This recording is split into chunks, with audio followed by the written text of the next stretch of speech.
So guys, আজকে কথা বলবো অ্যাক্ট্রেস মডেল আহসান হাবিব ভাবনাকে নিয়ে। তো আহসান হাবিব ভাবনা রিসেন্টলি একটা ফেসবুক পোস্ট করে, যেটা নিয়ে বর্তমানে ইন্টারনেটে অনেক বেশি আলোচনা এবং সমালোচনা হচ্ছে। But let's keep this side. আজকে যে জিনিসটা নিয়ে আমি আরেকটা জিনিস তুলে ধরবো, সেটা হলো, আপনারা জানেন কিছুদিন আগে আমাদের রমজান।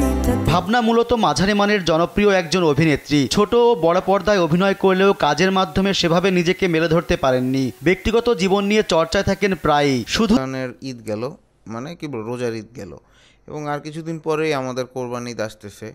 এবং কোরবানি ঈদ আসার এই সময়টুকু দেখা যায় নারীবাদী, শাহবাগী এদের মানে মাথা চারা দেওয়া উঠে, এবং গরু পশু পাখির প্রতি এদের আলাদা রকম একটা মায়া সৃষ্টি হয়, যেটা মানে হঠাৎ কেমন জানি উদ্দেশ্যপ্রণত মনে হয়, যেটা দেখা মনে হয় যে অ্যাকচুয়ালি ইসলামকে কোনোভাবে ডাউনসাইজ করার জন্য এই জিনিসপত্রগুলো করে।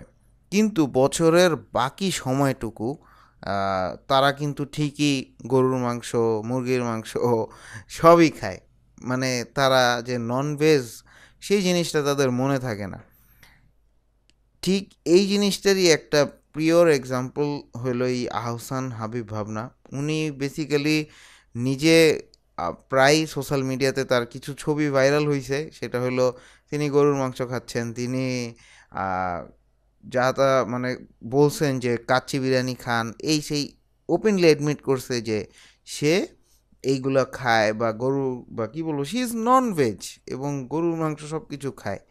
এবং খাওয়ার পরেও সে এই সময়ে এরকম একটা পোস্ট করছে, যেটা কাইন্ডলি মানে বা অন্যভাবে ইঙ্গিত করে যে সে বলতেছে যে গরু, মানে আমরা যে গরু স্লটার করি আমাদের কোরবানিদের সময়, সেই জিনিসটাকে অনেকটা ওই ইন্ডিকেশনের দিকে অনেকে নিয়ে গেছে, এবং এই জিনিসটা ওইরকম একটা ভাইব দিছে।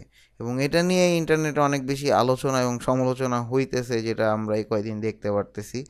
এবং পাবলিক কমেন্ট সেকশনে দেখলাম ভালোই প্রোটেস্ট করতেছে এই জিনিসটা নিয়ে, যে আপনি তো নিজেই টু ফেসড, আপনি তো নিজেই গরুর মাংস খান, তাহলে আবার কেন এটা নিয়ে কথা বলতেছেন।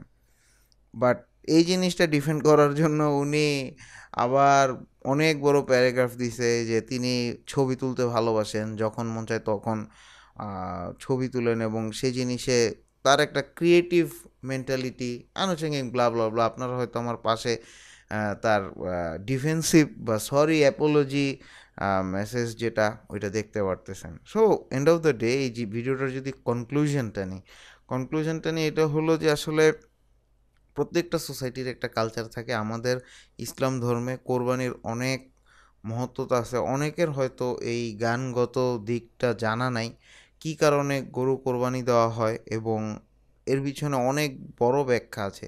I am not the right person to explain this, যেহেতু অ্যাজ এ মুসলিম আমি আমার কালচারকে অনেক রেসপেক্ট করি, এবং কেউ যদি এই সম্পর্কে বাজে কিছু বলে, অবভিয়াসলি আমি I will raise my voice.